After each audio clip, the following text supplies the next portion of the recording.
We continue from the last episode.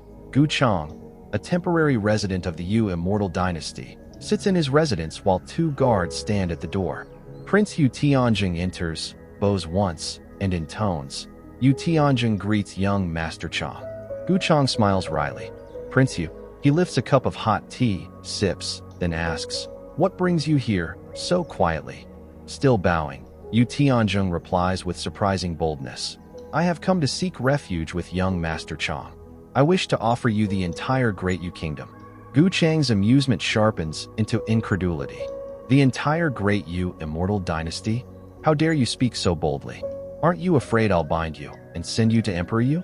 Then he'll be sure to remember my kindness." Yu Tianjing exhales, then leans on the one clear fact. "Since you didn't strike me down immediately, young master, you must be at least somewhat interested. If that's true, won't you hear my story?" Gu Changge sets his cup down, the corner of his mouth twitching. "Very well. Tell me." Yu Tianjing's eyes darken as he begins. 300 years ago, I fought for the throne against the current Emperor Yu and several brothers. Yu Tianhe and I were the only evenly matched rivals, but I never coveted the throne. He recalls speaking to his brother long ago. "Brother, you know I've never cared for the throne's struggles. My actions now are for self-preservation, nothing more. If you and I join forces, I can promise to hand the throne to you once the remaining obstacles are cleared. What do you say?" Yu Tianhe smiled slightly and laid a hand on Yu Tianjing's shoulder. "What are you saying, brother? We share the same mother. We're as close as brothers. How could I not trust you?"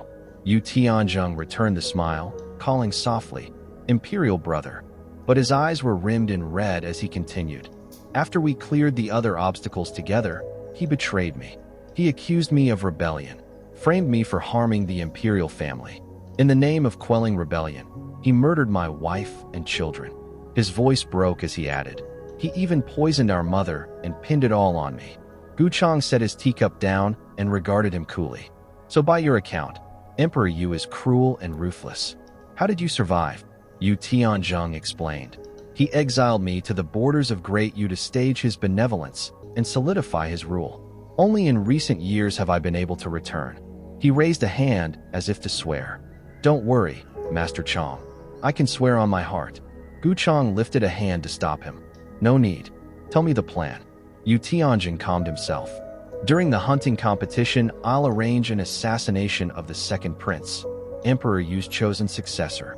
If the second prince dies, the emperor will unleash his strongest masters to hunt the killer. That chaos will be my chance to strike at Yu Tianhe." Yu Tianjing smiles faintly, raising a hand as if sealing a vow. "As soon as he falls, I will ascend the throne. Then I will serve young Master Chang as my lord." Gu Changge folds his arms, a slow smile playing at his lips. "Have you forgotten the great Yu ancestors who rest deep in the palace? Will they permit you to kill Emperor Yu and seize the throne?" Yu Tianjing chuckles, bitter and certain. "The imperial clan is ruthless. I've known them all my life. To them, so long as the dynasty bears the surname Yu, it matters little which body sits the throne." Gu Changge's gaze drops, calculating. The thought of ruling a dynasty as his own power tempts him. He rises. "Very well. What do you require of me?" "I need your help to suppress the backlash," Yu Tianjing says. "When Yu Tianhe dies, his loyalists, led by Toba Yuntian and eunuch Zhu, will strike back. My men won't hold." Gu Changge smiles again, measured. "Agreed. But you must double the number of participants in the hunting competition. I will secretly place allies among them. Wait for my signal." Yu Tianjing clasps his hands in gratitude. "I will obey young Master Changge's orders to the letter. I'll go prepare at once." Gu Changge pauses, a plan surfacing. "By the way, use that little girl to test Toba Xiaoyao. Brothers are always hardest on those closest to them." As Yu Tianjing departs, Gu Changge calls to Adar. "Find Bai Lianer. Tell her to arrange for people to slip into the hunting meeting." Adar bows and hurries away. 3 days later, at the grand hunting tournament, a colossal warship tore through the void, descending into the battlefield. The host's voice rang out, bold and booming. "The targets of this hunt may be the beasts roaming here, or even the creatures of extreme darkness lurking in these depths. And remember, dear geniuses, life and death are left to fate. Do your best." From the deck of the flying battleship, Gu Changge gazed down and smiled faintly. What a magnificent land where 9 dragons once soared to the heavens. A pity it has aged. Otherwise, it might have rivaled the supreme sections. Yu Tianhe, standing beside him, replied coolly.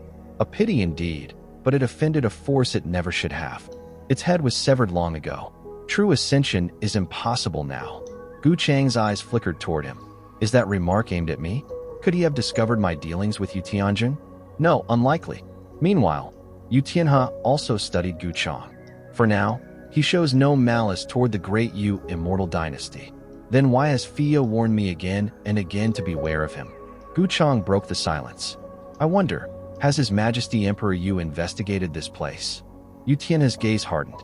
I suspected manifestations of extreme darkness here. I dispatched men to investigate. The result, devastating losses. At the side, Yu Fia and Yu Lai whispered together.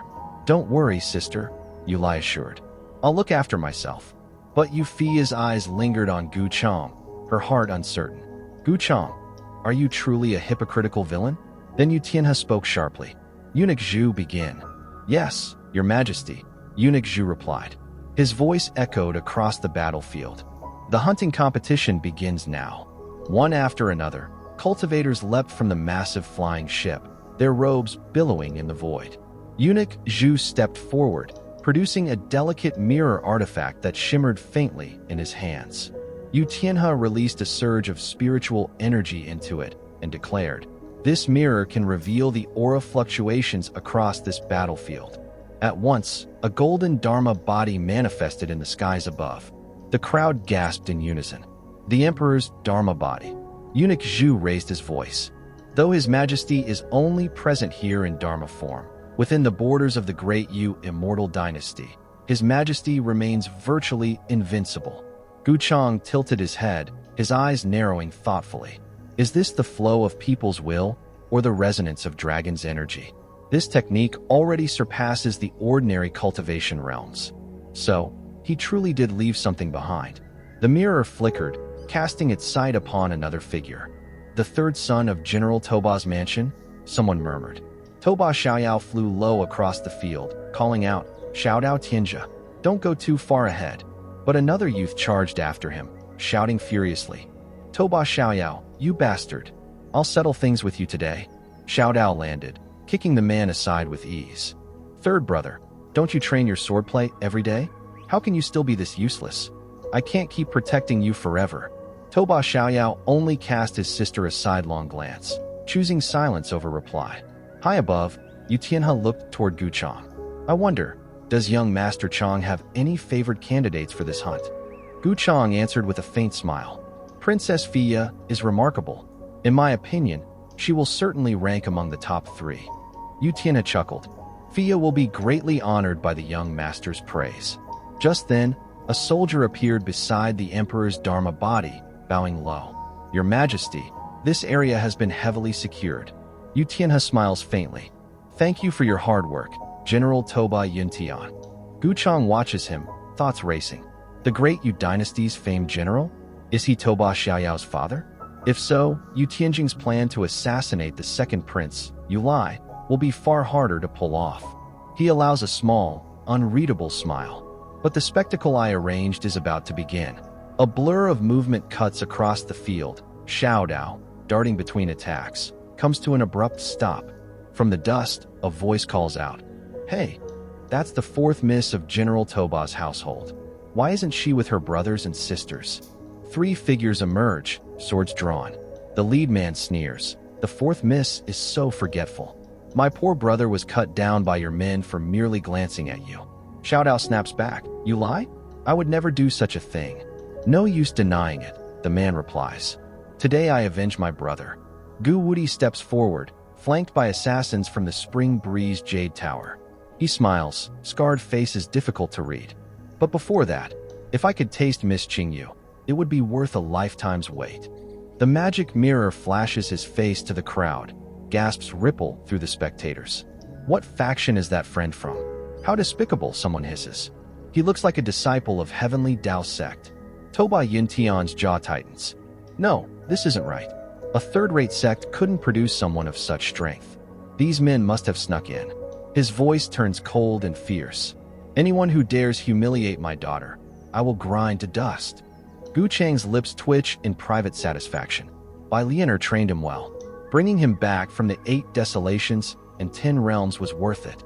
If you enjoyed the video, give it a like, subscribe to the channel, and hit the bell so you don't miss the next episode.